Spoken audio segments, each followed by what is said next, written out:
来呀，杀！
使都救主来迟，望郡主恕罪。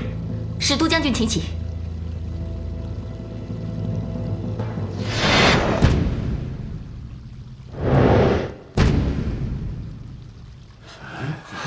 这是怎么回事？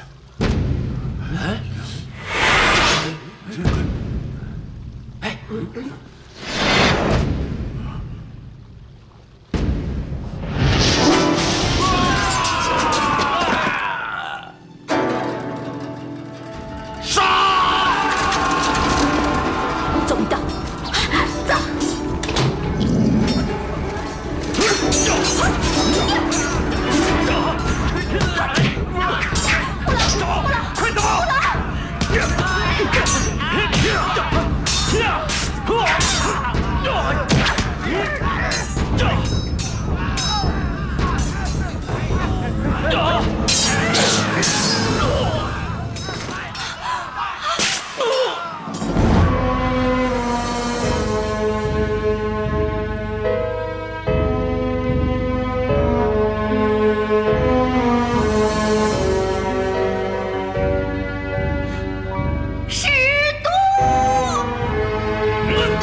跑了！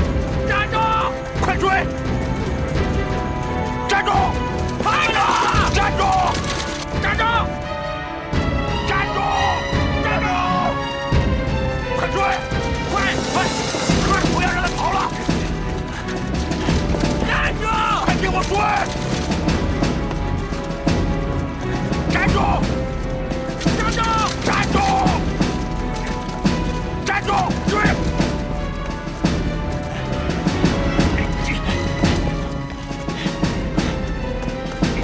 站住！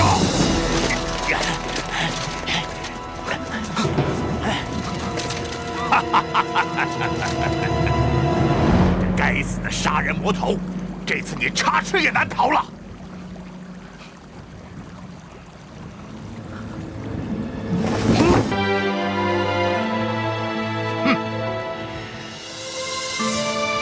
走。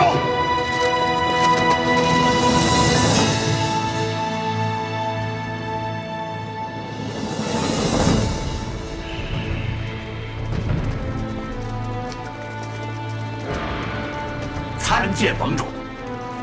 怎么样了？启禀盟主，我们把那个蓬莱人逼到河边，他跳河自尽了。自尽了？那尸首呢？回盟主的话，这水流太快，我们就围剿白水宫，那关键的几个人，活不见人，死不见尸，你们就不怕传到江湖上被天下人耻笑啊？那个木狼君呐，那木狼神君有软甲护身，身上还有厉害的火气，沾上的人马上就死，让他跑了。废物，都是一帮废物！盟主息怒，我们虽然算不上是大获全胜，但是我们也占了白水圣母的老巢，五行魔教从此不复存在，他们跑不了的。据我所知，白水宫只有这一个出口，只要我们在这守着，用不了多久，他们一定会出来的。你们给我睁开眼睛，好好看看，就这么一间破屋子，费了我们多少时间，死了多少人呢？你们都瞎了吗？我要的不是五行教，我要的是那几个臭娘们的脑袋！火魔山，属下在。我再给你2个时辰，不管你用什么办法，给我把这个密室一定要打开。是，都去吧。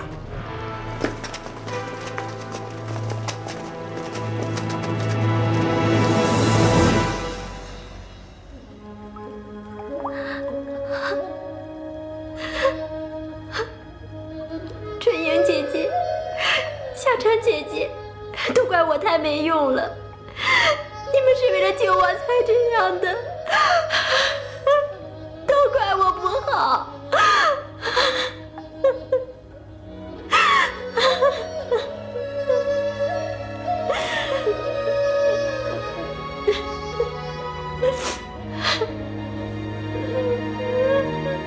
都怪我不好。不行，我要出去，我要去救木狼跟史都，我要出去，不能出去。冷静点，现在做什么都没有用了，也挽回不了他们的性命。侯爷说的对，白水宫现在遭此劫难，是我连累了大家，我对不起大家。尽管我们现在已经没有了退路，但是我们还是要振作起来，打好这一仗。不知圣母现在有何打算？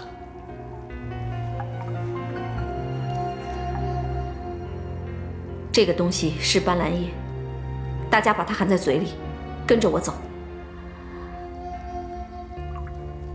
不过，能不能够活命，我并没有把握。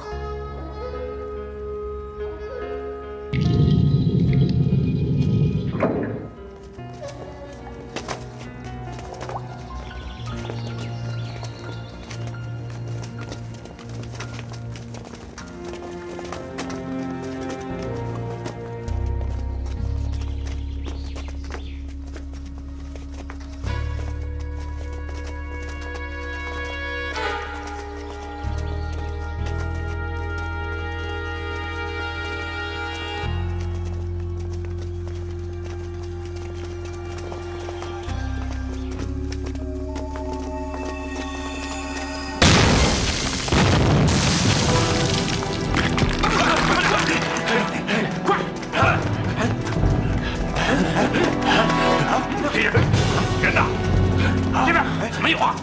这边，盟主，那边有一扇门通向树林，他们已经逃了。你不是说这只有一个出口吗？我不是知情不报，我是真的不知道，我哪知道还有这么一条通道？火魔神，盟主饶命！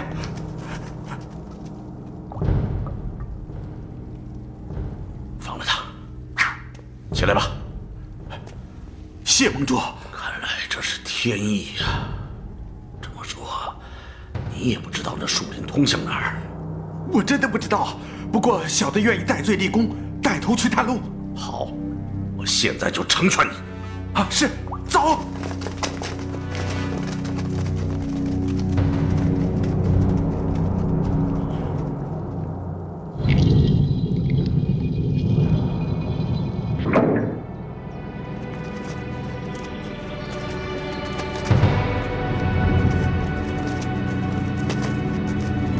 快点来！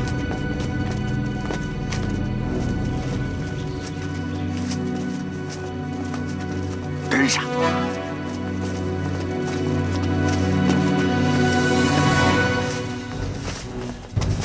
那边搜一搜。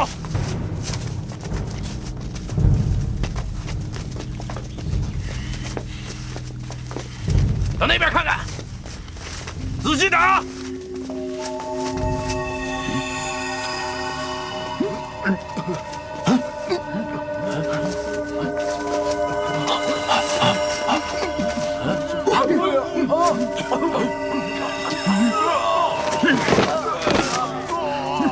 不好，有毒车！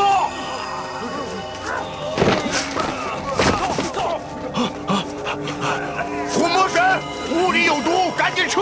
撤！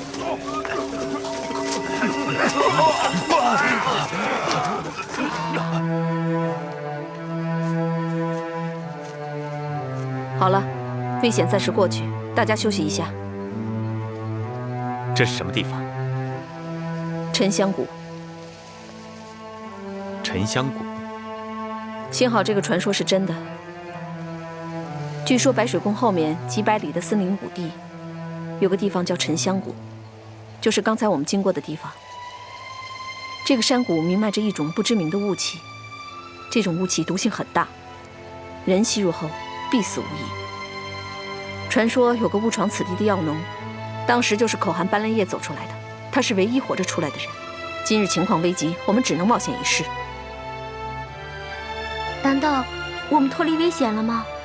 还差得远呢。不如咱们留下几个人在这儿看守着，其余的人撤离，做一个长远打算。我们现在什么也没得到就撤兵，还想不想在江湖上混了？哎，盟主，盟主，盟主，什么事？好消息！什么好消息？快讲！我找到破解毒物的办法了。好，此地名叫沉香谷，谷中毒气可以杀人，很多人都死在谷里。离此40里有个药农说，口含斑斓叶可以驱毒。这个消息可靠吗？我看不妨一试。你看，这就是斑斓叶。斑斓叶啊，好，真是天助我也！好，传我的命，赶快去找斑斓叶，马上出发。是。你们几个跟我去找斑斓叶。是。斑斓叶，我看你往哪儿跑！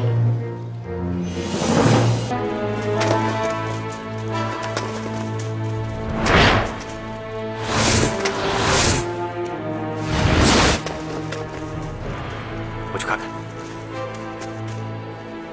快走！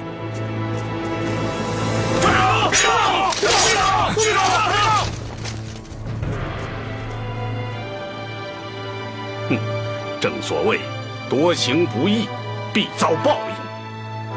五行魔教算什么？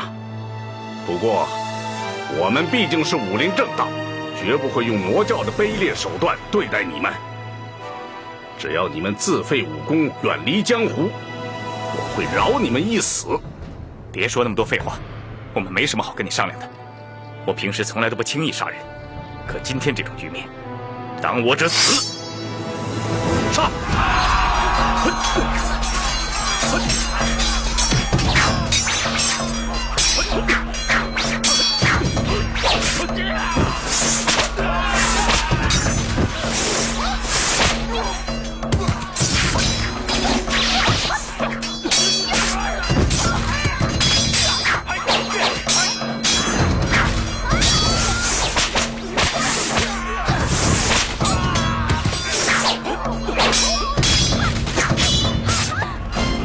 奔月，快走！走！走！追！快！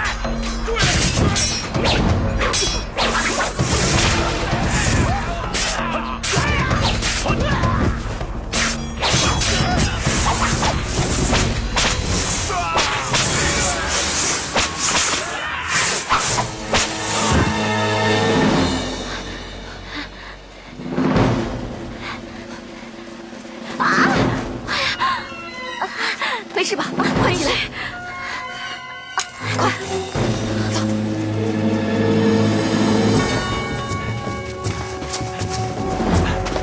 这边，快！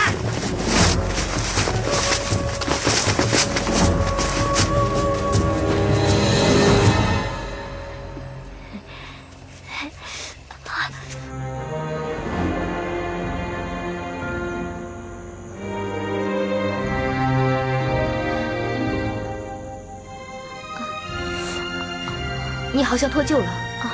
我没事，忍着点儿。没事吧？没事。我们还是赶快离开这个地方吧。不过我们好像已经甩掉他们了，还是先休息一会儿吧。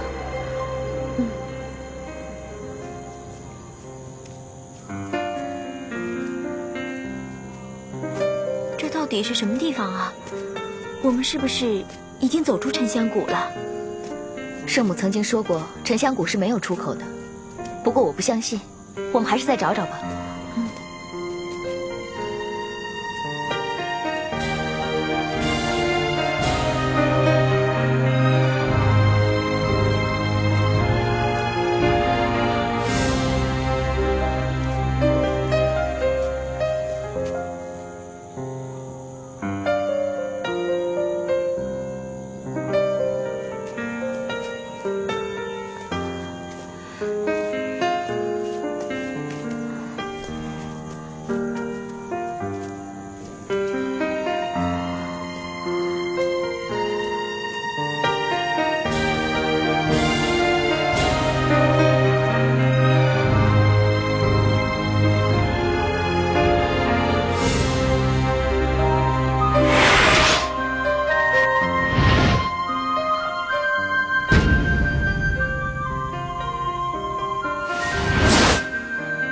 我终于明白，为什么白水圣母说沉香谷没有出口了。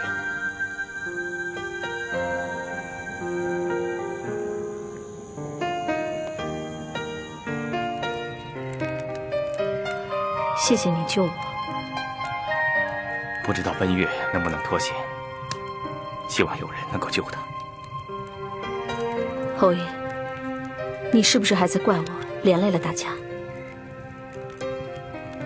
连累我倒无所谓，只是春影、夏蝉，还有奔月，太不值得了。你到底想怎么样？你以为这一仗我不打就没事了吗？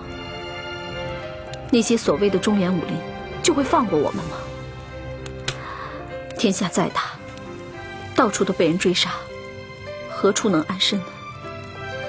侯爷终日在海上逍遥，又有海盗们伺候，你哪里会知道我们中原武林的血腥和残酷？都到这个时候了，你还可以说出这种话来？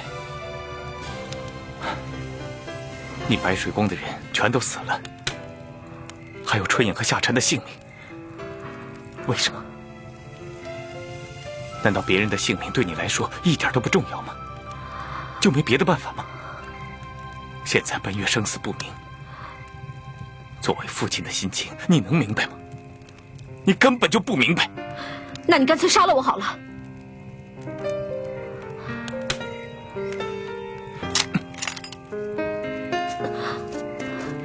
你不是告诉我，如果不是为了打听白燕竹的下落，你早就和王颠联手把我杀了吗？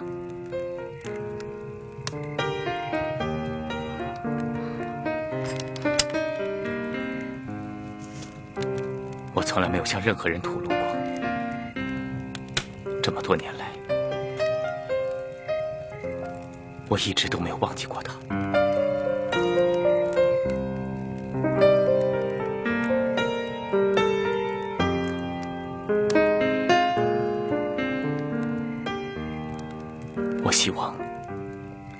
我希望他还活在世间。为了得到他的任何消息，我愿意付出我的一切。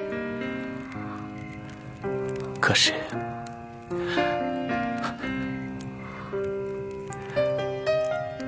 想不到今天付出的代价这么大。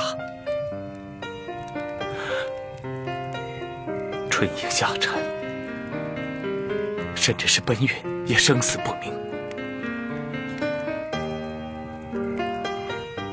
我开始怀疑，这么多年我没忘记他，是对还是错？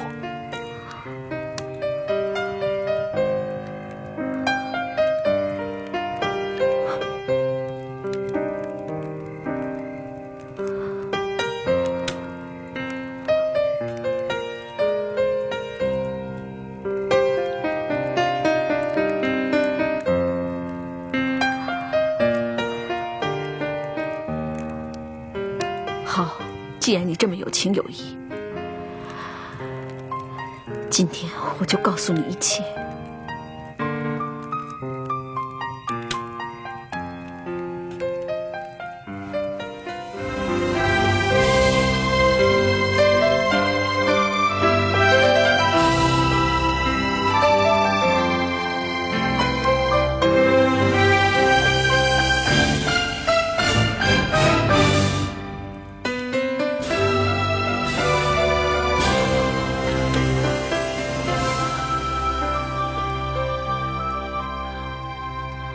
燕竹，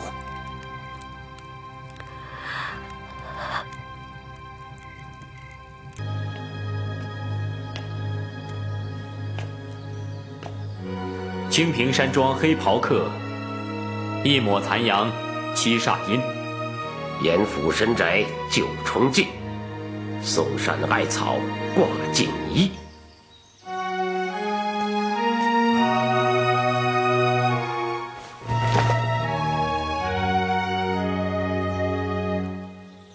白大侠，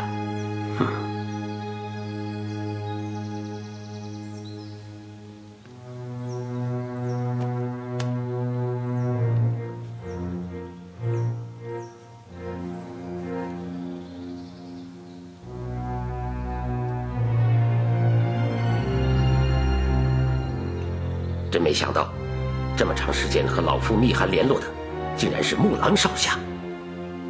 我也没有想到，清平剑客竟然没有死。我只知道，一直有一位绝顶高手在为朝廷做事。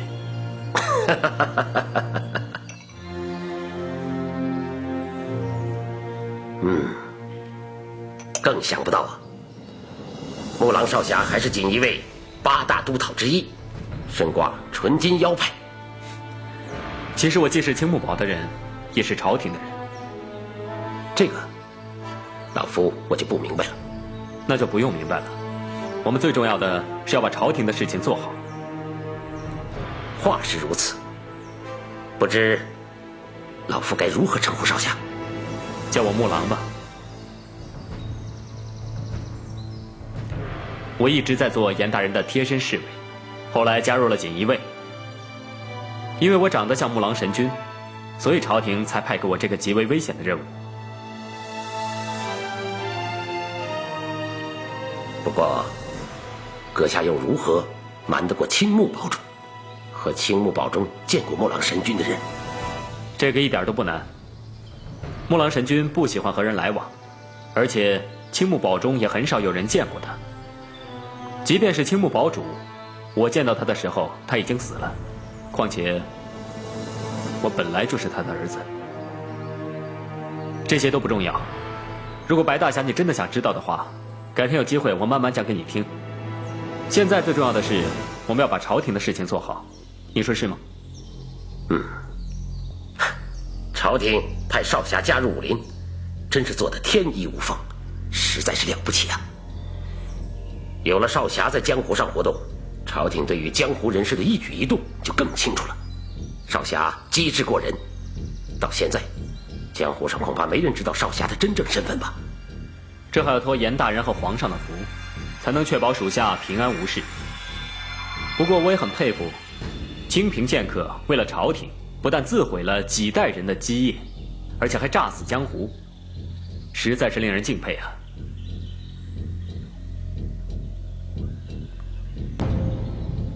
老夫想为朝廷出力，全力剿灭武林，最好的方法就是暗中进行。正好赶上蓬莱人比武挑战，也就顺水推舟，用炸死来瞒天过海了。清平剑客果然是不同凡响啊！哎，这算不了什么。不过这次朝廷交代的事情极不好办，所以才派我亲自来见你。朝廷的吩咐，老夫就算上刀山下火海，也绝不推辞。不知朝廷是如何吩咐的？白大侠，你有没有听过罗亚古城？少侠，你不是开玩笑吧？朝廷的事情从来不会开玩笑。你指的是传说中的罗亚古城？不错，罗亚古城不是传说，确实有这个地方。这怎么可能？难道罗亚古城真的存在过？真的，它就在川南的崇山密林之中。之前江湖人都以为是谣传，是因为朝廷不想让外界知道这个消息，而引起寻宝的热潮。可是现在严大人有不同的想法，他希望白大侠把这个消息传到江湖上，让他们因为寻宝而自相残杀。到时候朝廷来收拾残局，就省了不少的力气。二来，一旦大家知道罗亚古城在川南的密林中，那么江湖上有些能耐的都一定会赶去，到时候我们就可以将武林收拾得干干净净。不错，在川南行动也不会惊动百姓。朝廷本来想自己做的，可是严大人觉得由白大侠通知王颠，再通知各门各派，就更好了。多谢朝廷信任。皇上和朝廷对这件事情十分的重视，所以还请白大侠多多的费心。少侠，你这是哪里话？这完全是我们应该做的。话也不能这么说，如果不严重的话，严大人也不会特意让我来见你。哦，对了，严大人要我告诉你，这次是朝廷给你的最后一次任务，等事成之后，朝廷会全部兑现给您的承诺。多谢皇上圣恩，请。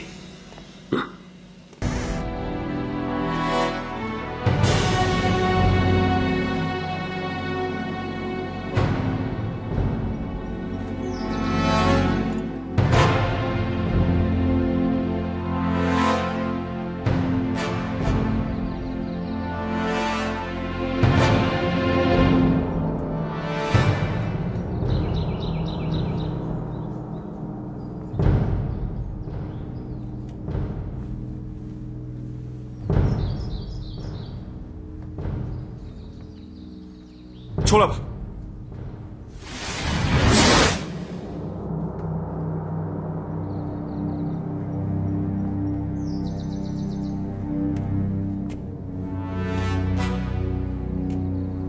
宝玉，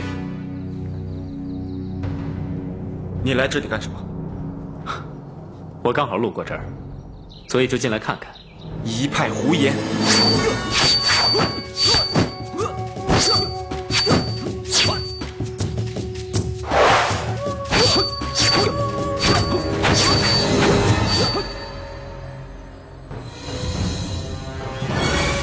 你偷偷摸摸跑来这里干什么？我早就想跟你说了，可是你给我机会了吗？你最好给我小心一点，说错半句，我让你身首异处。你认为我是邪派中人，才下手这么狠，对吗？难道不是吗？没错。如果我今天是武林正派，途经清平山庄，想起了白老前辈，你会觉得奇怪吗？是啊，我是五行教的。可是你别忘了，紫衣侯和白水圣母已经成为了朋友，奔月也已经加入了五行教。我记得在白云观上，为了救珠儿，我们曾经坦诚相见，推心置腹。为什么今天就变了？正派邪派，你分得清吗？我相信奔月和侯爷是迫不得已，就像当初我没办法下手杀大藏一样。那我想你一定知道，我爹是青木堡堡主，他也是五行教的一员。可是结果怎么样呢？他也死在了白水圣母的手里。这我早知道了，但是你还是加入了白水宫。我是迫不得已，为了替我爹报仇，我必须靠近。那你和那个蓬莱人做朋友，也是为了报仇吗？既然你为了报仇卧底白水宫，那为什么跑到清明山庄来？我也不想离开，可是王爹带领武林人士围剿白水宫，我被冲散了，我是一路被追杀到这儿的。你为什么来清明山庄？我已经跟你说了，我跟我爹来过这儿。路经清平山庄，我突然想起了一世英名的白老前辈，感慨万千，所以我进来了。我外公从来不和邪派打交道，怎么会认识你爹？这有什么好奇怪的？你看看当今武林吧，紫衣侯想当年是武林中数一数二的侠士，可今天他和白水圣母还不是见面不动手？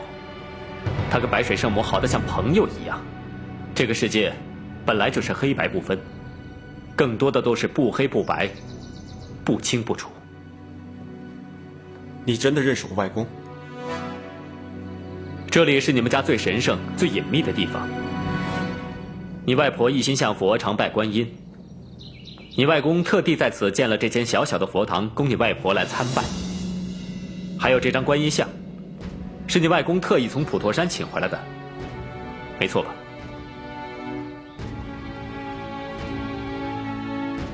你真的认识我外公？不错，这个地方一般人是进不来的，除非是我外公最亲密的朋友。你终于相信我了。抱歉。没事，我们是不打不相识的嘛。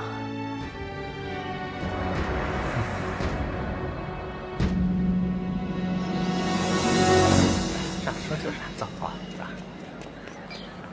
哎，好，哎，好，慢走啊！你外公清平剑客白三空，可是武林中最杰出的豪杰。想当年提起他的名字，人人都会竖起大拇指的。可是我外公从小对我就特别严格，不，应该是严厉。哎，没有你外公的严厉，何来你今天的成就？在我看来，以你的武功，在今天的武林中，你完全可以挑战武功最高的人。不，我外公从来就没教过我武功。啊？不会吧？他是你外公啊，他不教你教谁啊？我发誓，如果他教过我一招半式，天诛地灭。哦，是这样。哎，那你师父是谁啊？我可以告诉你一个秘密，我有2个师父，不，应该是3个，一个是剑阁老祖，一个是我爹的在天之灵，还有一个，你认识？我认识。谁啊？是你们青木堡的前辈，算来算去，应该是你爷爷那一辈的。绕来绕去，你就是为了要占我便宜啊！哎，你师父要是我爷爷那一辈的，那我该叫你什么呀？我说的可是真话。好，算你说的是真的，那我们以后就是一家子了。来，我敬你一杯。来。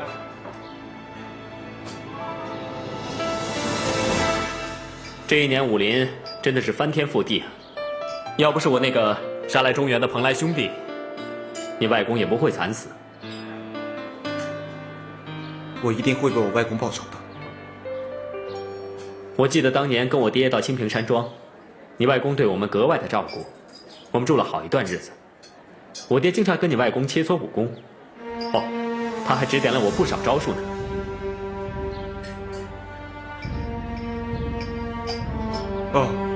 来喝酒。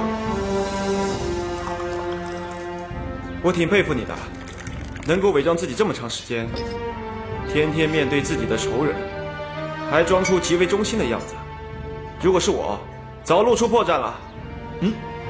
兄弟，你千万要为我保密啊，绝对不能跟别人讲，要不然我就前功尽弃了。你放心，我不会的。来，干杯！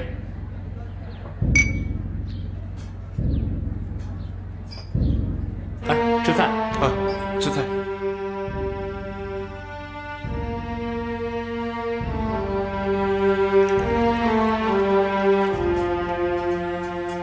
起来了。你怎么起那么早，宝玉？啊，来了，坐，吃点东西。好。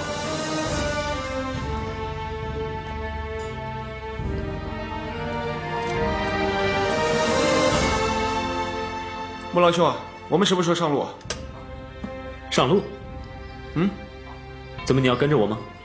昨天晚上不是说好的吗？昨天晚上？昨天晚上我喝多了。我说过什么吗？没说太多秘密，你就说你要去白水宫，还说紫衣侯在那儿，我正好要去找侯爷，你就说带我一块去了。看来真的是不能多喝呀！我说了这么多，我都忘了。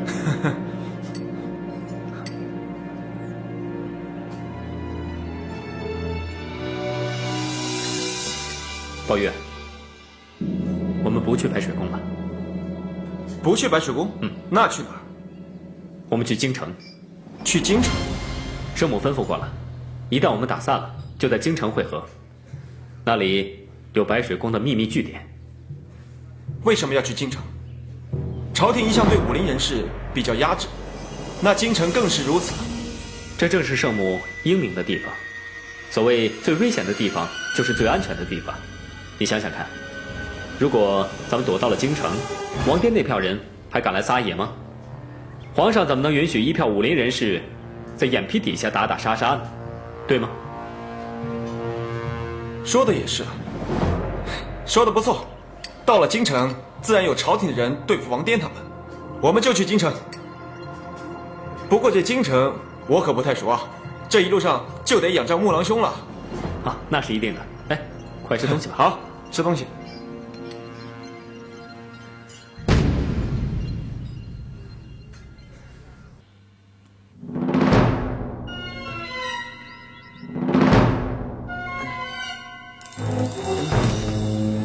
宝玉，宝玉，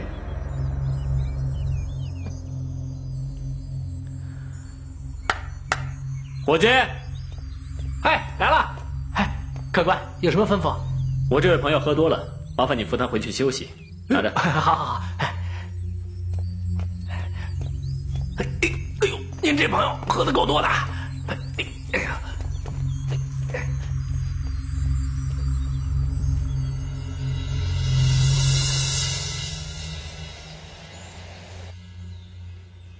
属下参见大人。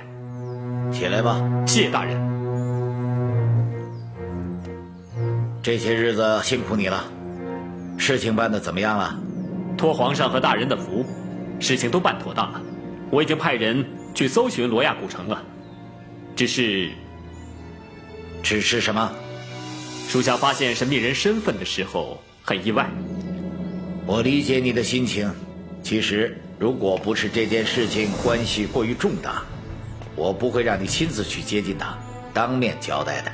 大人，这罗亚古城到底是怎么回事？你们出去。是，大人。本来这件事情我是不应该说的，不过我没把你当外人。你知道，在我们大明之前，胡人建立了元朝，统治中原很长一段时间。他们虽然征服了中原，但是依旧把北方的大漠看成是他们真正的家。他们在几百年的时间里，不断地搜刮中原财宝，打算中原一旦变故，将所有的财宝全部运往大漠。可是他们都是游牧民族，带着这么多财宝到处跑，恐怕不方便吧？问得好，就是因为行动不便，所以他们将所有的财宝都囤积在罗亚古城。这么多年的积蓄，罗亚古城的财宝恐怕非同小可吧？当时看守罗亚古城的人，都是从具有胡人王室血统的家族中严格挑选出来的，他们的家人必须生活在指定的范畴内。蒙古王室将罗亚古城视为他们的生命线，几代人都保守着这个秘密，完全没有人知道。所谓没有不透风的墙，像白三空这种江湖人士，还是曾经听说过这个地方。那是在元朝快灭亡的时候走漏了消息，不过一些江湖人士所听到的只是只言片语，他们只知道罗亚古城代表着一笔财宝，到底是怎么回事，这笔财宝到底有多大，根本没人知道。那罗亚古城真的消失了吗？据说元朝快要灭亡的时候，曾经派人前往罗亚古城送信，让他们送财宝出大漠。可是直到元朝结束，也没有人看见从罗亚古城送出的财宝。这么说，罗亚古城真的消失了？是真的消失了。我当你是自己人，才毫无保留地把这一切全都告诉了你。多谢大人对属下的信任。你赶紧去白水宫盯住那些武林人士，记住，那些人可不都是莽夫，剿灭他们没那么容易。属下明白。不过还有一件事情。说吧。一直以来有一个叫方宝玉的人纠缠我，这个人有几分鬼聪明，一直都甩不掉。我不想暴露我的身份，所以请大人派一个人把他解决掉。这个容易。此人虽然年轻，但是武功极高。此事我知道该怎么处理，你自己也要多加小心。多谢大人关心，那属下告退了。去吧。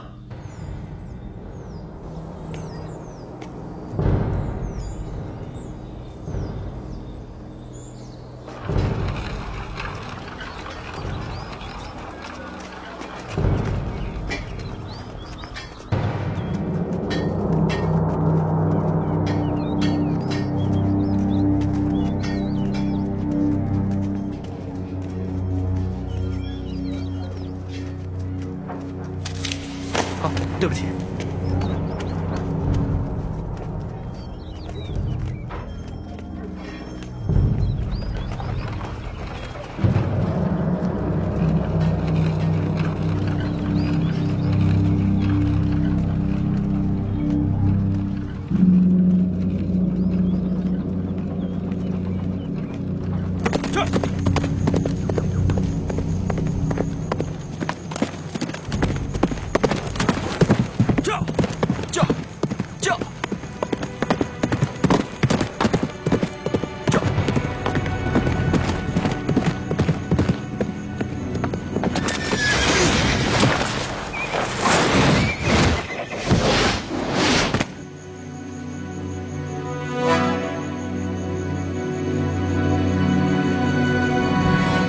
木狼兄，你怎么说话不算数啊？把我灌醉了，就一走了之啊？我以为谁在身后跟着呢，幸好我没有动手，不然的话就伤到你了。怎么能说是我灌你呢？是你自己的酒量不慎。好，就算是我自己喝醉了，可你这是要去哪儿啊？我要去京城打探消息，然后再回来接你。那为什么上了出城的路啊？我发现被人跟踪，想引他到没有人的地方再动手，但我没有想到是你。你还真会说谎，我全都知道了。你是朝廷鹰犬。你在说什么？你太大意了。其实上次在清平山庄，你已经骗过了我。可是后来，你说错了话。我不明白。还记得上次从清平山庄出来的时候，在那个小酒馆吗？你说错了话，露出了破绽。你说曾经随你父亲去过清平山庄，而且你爹整天和我外公切磋武功。这能算什么呢？我外公除了教徒弟，从来就不和别人切磋武功，哪怕是最亲密的人。呼延大藏是第一个，也是最后一个。我确实露出了破绽，没想到瞒过了所有人，却没能瞒过你。今天在屋顶上，我听到你所有的秘密。是吗？那我要恭喜你了，你确实比以前聪明多了。方宝玉，我觉得你已经可以在江湖上生存了。你现在有什么打算？打？你打不过我。跑？你觉得你能跑掉吗？你怎么知道你一定能赢呢？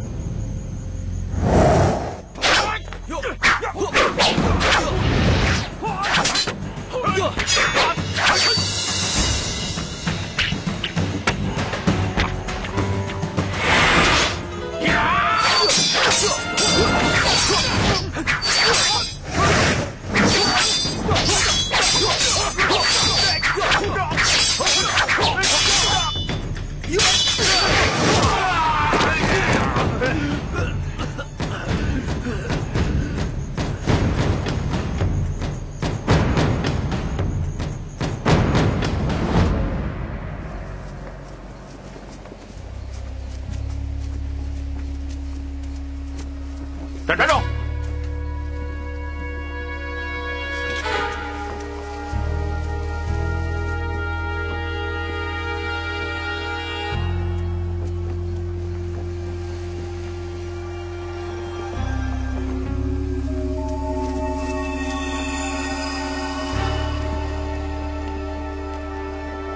下官参见督讨大人。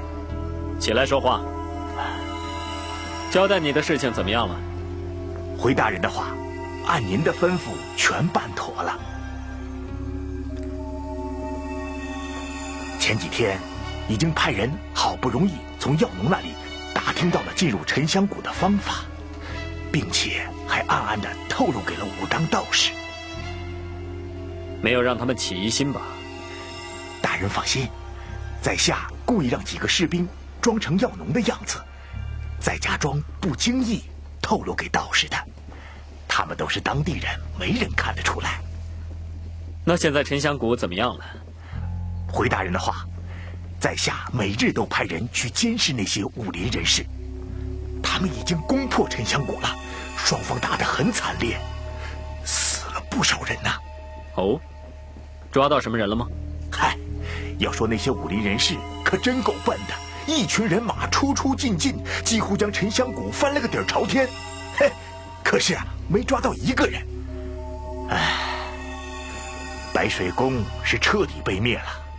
您说，我们下一步该怎么办？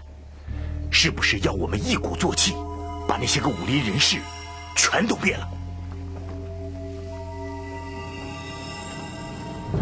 以你的实力，现在还做不到。不过你放心，过不了多久，他们就会起内乱的。哦，要不是被人追杀的紧，我是不会到你这里来的。下官明白。现在已经有一个人知道了我的身份，而且从京城一直追到了这里。要不我带人去杀了他？不用，这个人的武功十分了得，你们去了也是送命。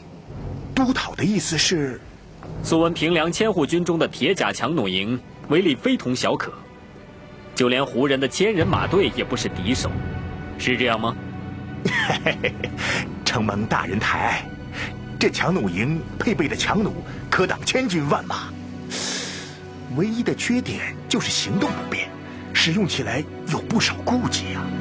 那我就做个口袋，让这个小子来钻吧。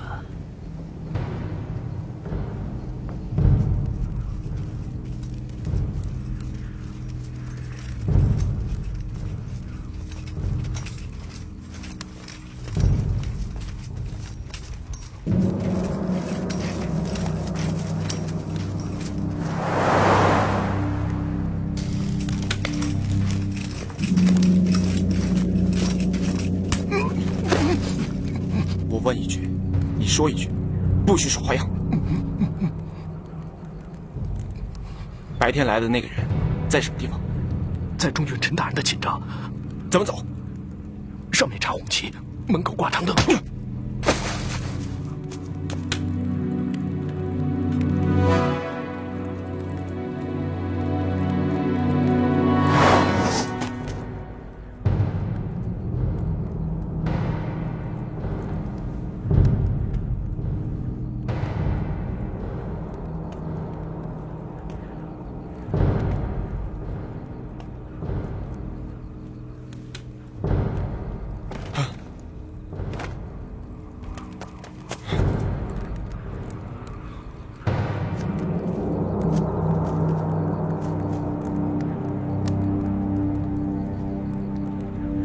方宝玉，要怪就怪你自己沉不住气。今天我就让你见识见识我大明铁军的厉害。你这个卑鄙小人，混入武林兴风作浪，就算我不杀你，也会有别人来杀你。要怪就怪你自己太年轻了。你为什么要跟着我呢？你知道了我的身份，完全可以在江湖上大肆宣扬，让我再也没有立足之地。哼！可是你选择了一种最笨的方法，你太急于杀死我，所以今天你就会死在我的手里。那你就永远得不到他。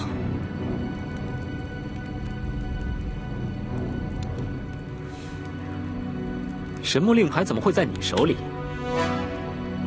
我早就说过了，我的一位师傅是你的爷爷，他觉得你们青木堡的人太不成器，就把他给了我。好，神木令牌给我，我可以放你一条生路。你的话，我还会信吗？你知道吗？只要我号令一下，我可以让你万箭穿心，死无葬身之地。那就看看是你的剑快，还是我的手快。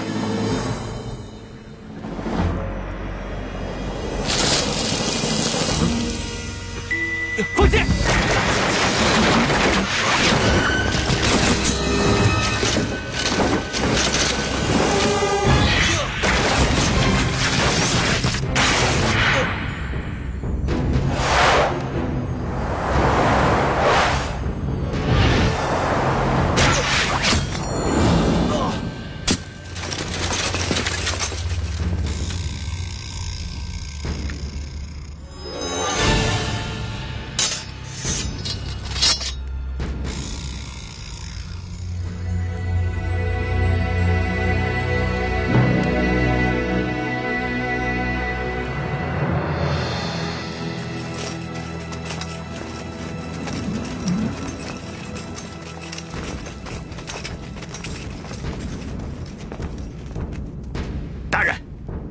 逃进了大漠，给我追！大人，这季节贸然闯入大漠，只有死路一条。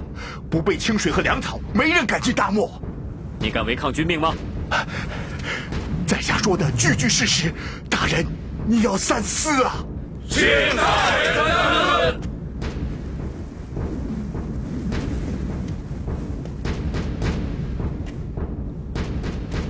我现在带一部分人先追下去。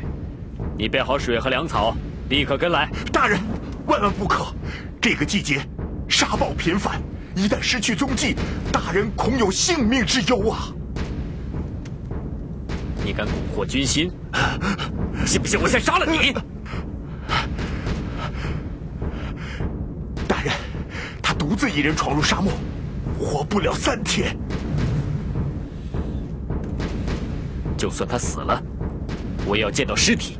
大人，不如这样，我们一方面准备充足，派人进沙漠追踪；另一方面，我们在这地方严加盘查，那小子插翅难飞。大人，就算他的尸首被野狗吃光，我也要把野狗杀了，取出骨头给大人交令。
你醒了，来喝点水。算你命大，要不是碰到我，你恐怕已经死了。这是什么地方？发生什么事了？我们被王颠追杀，被逼到了这儿来。我们还有谁在这儿？还有奔月。奔月，奔月，你在哪儿？奔月到底在哪儿？你先别忙，他现在不想见你，可是他很惦记着你，催着让我来看你。他不知道怎么面对你。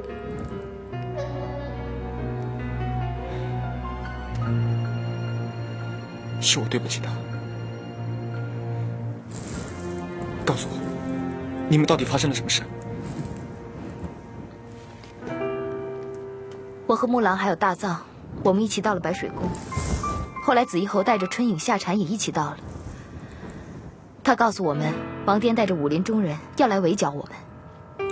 原本紫衣侯要带着奔月走的，可是奔月坚持要留下来跟我们一起死战。后来发生了一场血狱，使都将军、春影、夏蝉都死了。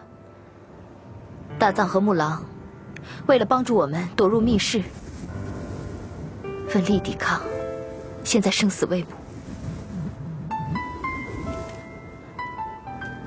王颠这个欺名盗实的奸雄，我一定要杀了他。后来我们一起躲进沉香谷避难，然后我们就到了这儿了。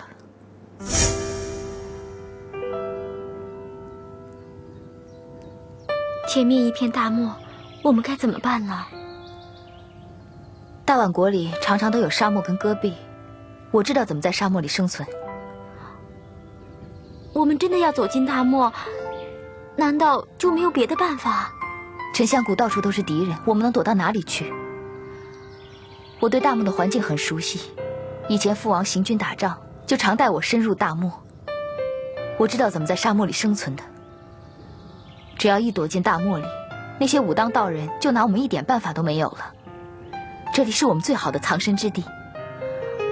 可是我们会不会死在里面啊？要是有匹骆驼就好了。哪儿来的骆驼呀？跟我走。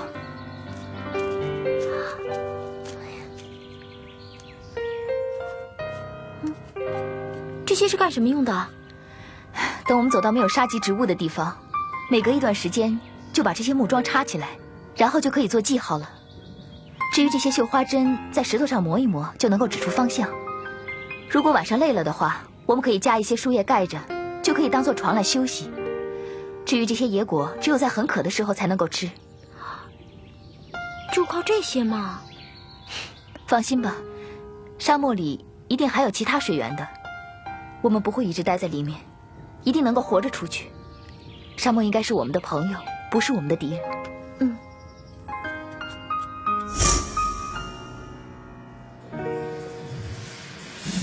多亏有你，要是换做别人的话，恐怕早就死在大漠里了。你不也还活着吗？我是运气好，只可惜我插的木桩全部被一场风暴给埋了。要不是碰到这片绿洲，恐怕我们也死了。对了，你又是怎么来到这里的？我帮珠儿找到解药后，我们就走散了。珠儿她没事了。希望吧。后来我被官兵追杀，就逃进了大漠了。你怎么会被官兵追杀呢？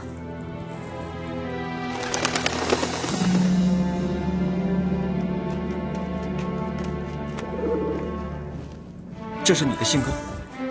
是史都将军的。有了它，我们就能得救了。要是史都将军还在，我们就能够放信鸽，让他来救我们。现在，他只能飞回大宛国，或者再飞回来了。我不太明白。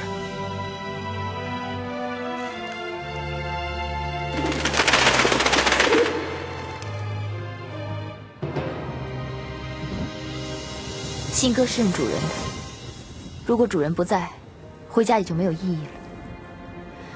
史都将军是我大宛国最英勇的将领，如果不是木狼失手打倒他，他也许不会死的。兔子，有些事情我知道你一时难以接受，但是你一定要相信我。你要说什么？木狼神君是假的。什么意思？我不懂。你认识的木狼神君是朝廷派到江湖的锦衣卫，他的目的就是剿灭中原武林，不论是正派还是邪派，他们都要赶尽杀绝，让江湖永远消失。真正的木狼神君恐怕已经死了，或许根本就没有这个人。我以为我刚刚救了你，你会心存感激，没想到你这么快就来挑拨离间。我知道你一时难以接受，不过你想一想，以木狼神君的功力，怎么可能莫名其妙地打倒史都？如果他不是故意的，史都怎么会死？你胡说什么？战场杀敌，什么事都有可能发生。像父王那么英勇，还不是一样被人在背后放过冷箭？更何况你不在现场，没凭没据的，凭什么我要相信你？因为我见到了木狼神君，他没有死，而是鬼鬼祟祟地跑到了清平山庄。木狼没死，他没死，他受伤了吗？伤得重不重？他毫发无伤。谢天谢地。我希望你在木狼神君的事情上能够清醒一点。沉香谷大战是何等的惨烈，就连白水圣母、呼延大将这样的绝顶高手都不能全身而退，他怎么可能毫发无伤？你别忘了，他可是有软甲护体的。软甲只能挡得住兵器，根本挡不住功力深厚的一掌。方宝玉，我警告你，你别再说那些蛊惑人心的话，我是不会相信你的。在清平山庄，他败于我手，他还花言巧语说，他爹和我外公曾经在一起比武，我外公从来就不和别人比武。这又能证明什么？当时我也觉得奇怪，我感觉到他到山庄来十分诡异，就跟着他一路到了京城。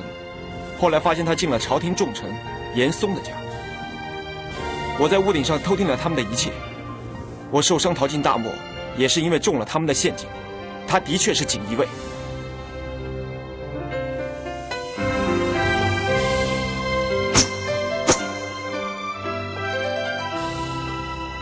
我告诉你，我可以救你，就可以杀你。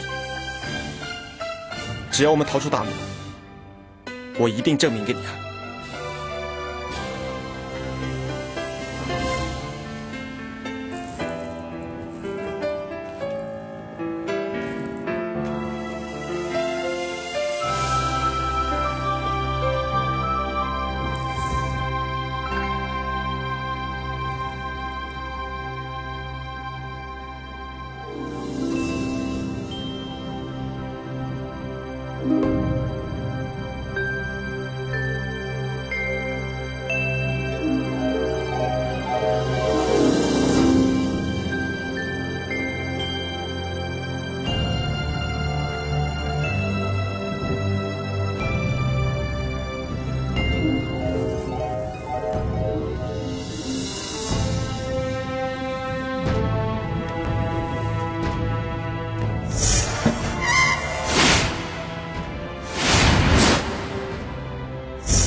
我不知道怎么会在住我的房间。我当然爱你，天地为证，日月为鉴。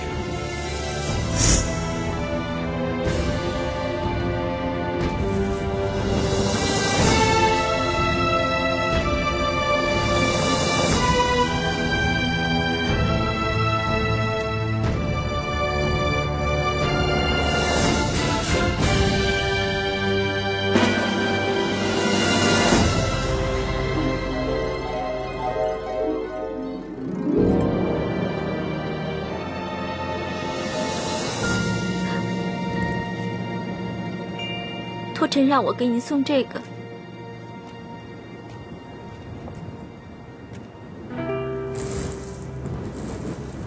是蛇肉，他好不容易打到的，但是他说他不想再见到你。那你呢？你是不是也不想再见到我？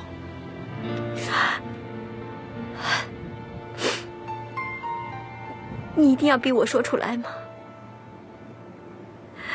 我是舍不得你的，我在乎你，关心你。这些日子，我一直都在想着你。就算在这大漠里，我也想见到你。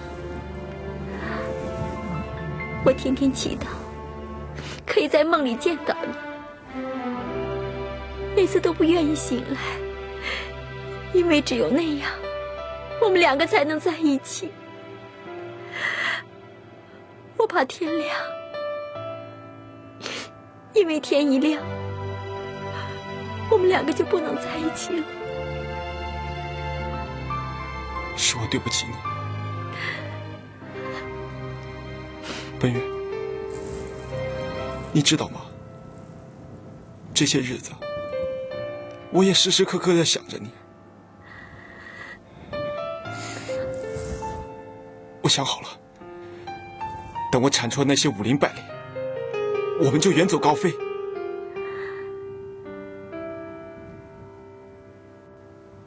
天下的坏人是杀不完的。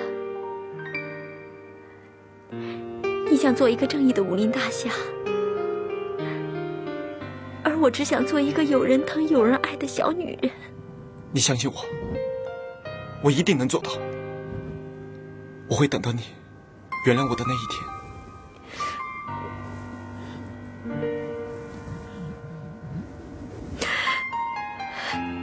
说什么都晚了。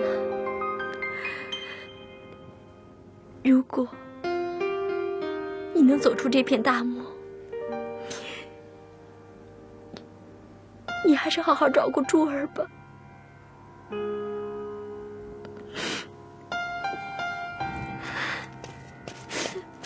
奔月，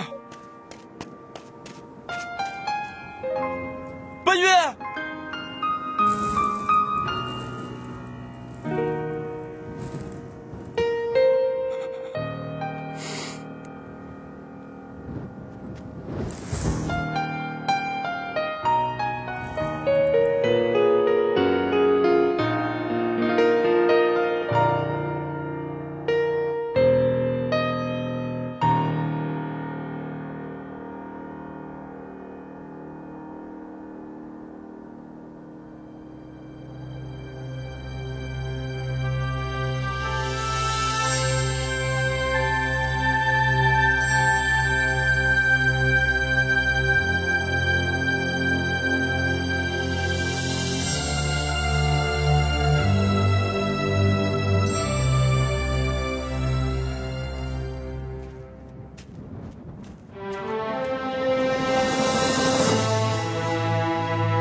是宝玉。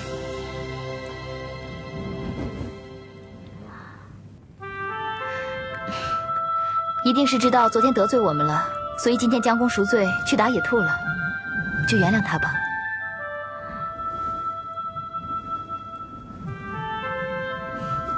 你还真好说话。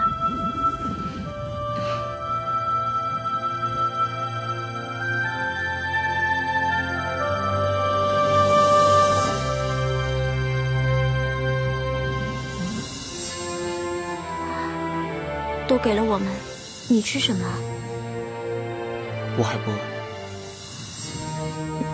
你拿着吧，我们吃饱了。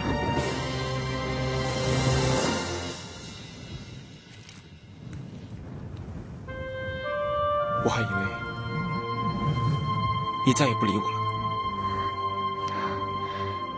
这里是沙漠，需要同舟共济才能活命。何况，我们还需要人打兔子。我是运气好，守了一夜，打到这么一只。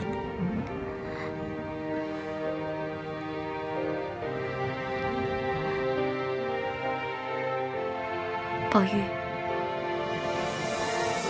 我知道，在白云观你是身不由己才到珠儿房间的，所以我不怪你。你都知道了，快告诉我，你怎么知道的？那你要答应我一件事。你说。你要答应我，要原谅做这件事的人。原谅？不管是谁，我都不会原谅他。他毁了我们的幸福，我凭什么要原谅他？那是一个误会。我说过，这一切都是命运的安排。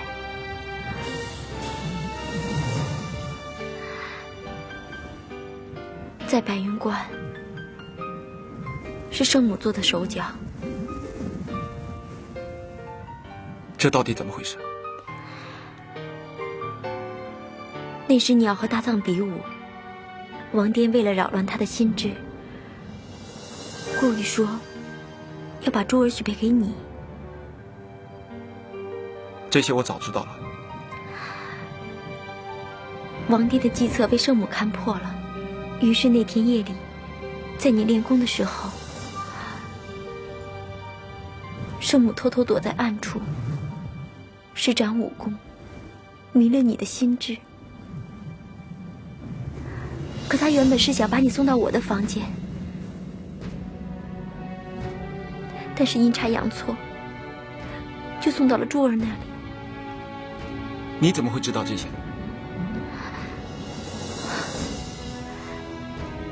在白水宫，我和圣母感情很好，她每天看着我为这些事情痛不欲生，甚至常常想到死。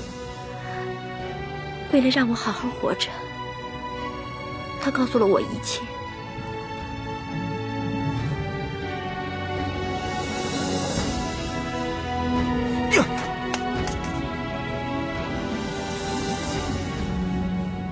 那就是南边，我就是在那个方向发现宝玉的。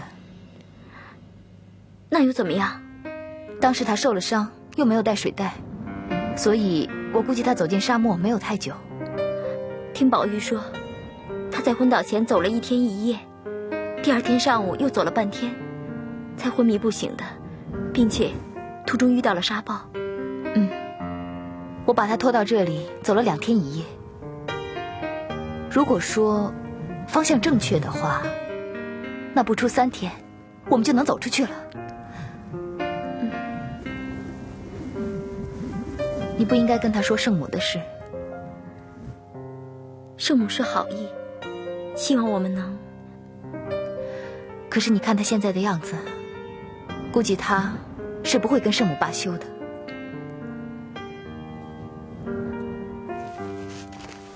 我不会去找圣母的。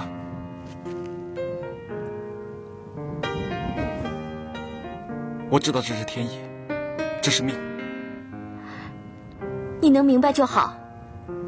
那你呢？你能明白我吗？你知道我们互相都惦记着，为什么我们不能在一起？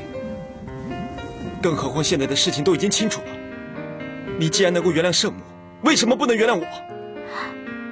为什么这么说？因为我知道命运是可以选择的，只要我们愿意。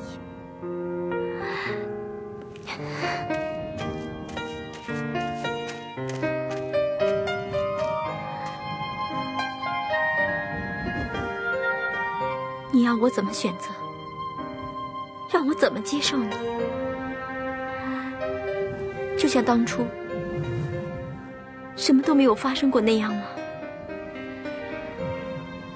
如果我们在一起，你又怎么面对珠儿？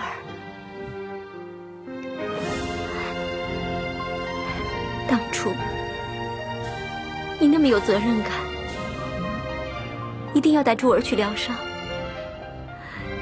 现在你的责任感跑到哪儿去了？难道现在你就不用为珠儿担心了吗？可那是个误会啊！这不是个误会，这是个错误，这是一个无法挽回的错误。没错，当初我和你确实洞房花烛，可是入洞房的不是我，而是他。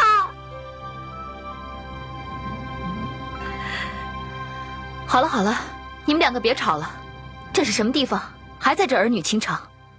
我们要准备很多东西，要做很多的事情，要赶快走，向南方出发。要吵的话，你们也等走出沙漠再吵。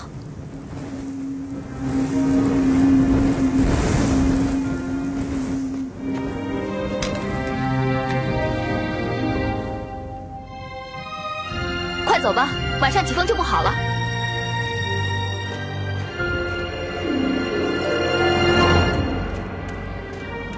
我哪都不去，不如让我在这儿死了算了。